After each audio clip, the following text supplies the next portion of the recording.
crois que c'est clair. Le chef de l'État, son Excellence M. Macky Sall, a fait renaître l'espoir récemment, à l'issue du Conseil présidentiel du 29 septembre 2020, nous y étions, avec des projections claires, fondées et réalistes, qui maintiennent notre pays sur le cap du développement concerté dans la perspective de la construction de l'économie pétrolière et gazière.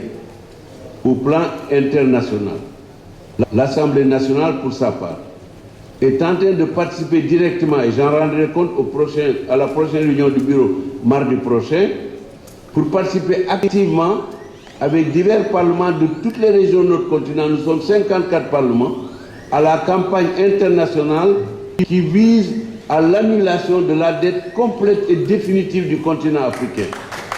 Et cela, conformément à l'engagement des pouvoirs exécutifs, notamment avec l'appel lancé à cet effet par son Excellence le Président Macky Sall et qui a été relayé à l'échelle de la planète. Le Sénégal fait partie depuis 2 mois du comité des 7 parlements du continent africain qui constitue le comité d'initiative qui a pris en charge le problème de l'annulation de cette dette. Et c'est le Sénégal qui a proposé et obtenu que ce comité d'aide soit ouvert à l'Algérie, au Maroc, au Cap-Vert, à l'Angola et à la Guinée équatoriale pour que toutes les langues puissent y être représentées et que les 5 parties du continent y soient représentées.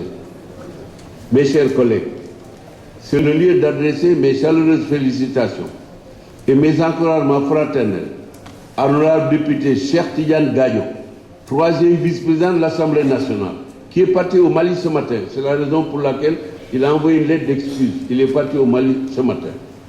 Et qui vient d'être nommé envoyé spécial pour une mission précise, temporaire et cadrée, auprès de nos frères et sœurs de la République du Mali. Cette mission est une mission de 2 mois renouvelable. Et Cheikh Tidiane Gadio n'a pas signé de contrat avec la francophonie parce que les envoyés spéciaux ne signent pas de contrat avec les institutions qui les désignent. Honorables députés, chers collègues, vous le savez, la 12e et la 13e législature ont été empreintes d'une volonté que nous partageons encore, à savoir la modernisation de l'Assemblée nationale, l'amélioration des conditions de travail des députés et des personnels administratifs. Inch'Allah, d'ici une année, cet amphithéâtre va entièrement être renouvelé et équipé. Inch'Allah, dans 12 mois, cet amphithéâtre sera modernisé, entièrement refait, entièrement rééquipé, et chaque député aura devant soi un ordinateur qui sera intégré à son pupitre. Nous travaillons activement sur ce projet et nous pensons que d'ici 1 an, Inch'Allah, nous aurons un nouvel amphithéâtre et de nouvelles salles de commission qui seront équipées conformément à notre volonté commune partagée. Dans le cadre de la diplomatie parlementaire, ces dossiers sont liés à la rénovation de l'hémicycle et à l'accroissement de l'utilisation du numérique pour que chaque député ait son ordinateur fourni par l'Assemblée nationale après une formation appropriée de chaque député aux techniques modernes de manipulation de l'outil informatique.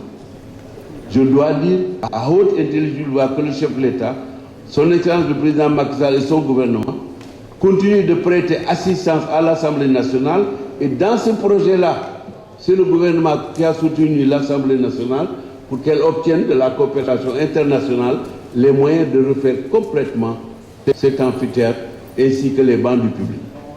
Voilà, mes chers collègues, camper sommairement les contraintes, les ambitions et les objectifs qui présideront au déroulement de la session ordinaire unique 2020-2021 qui s'ouvre maintenant. Et je vous dis encore une fois, prions et espérons, car Dieu est avec nous. Je vous remercie de votre attention.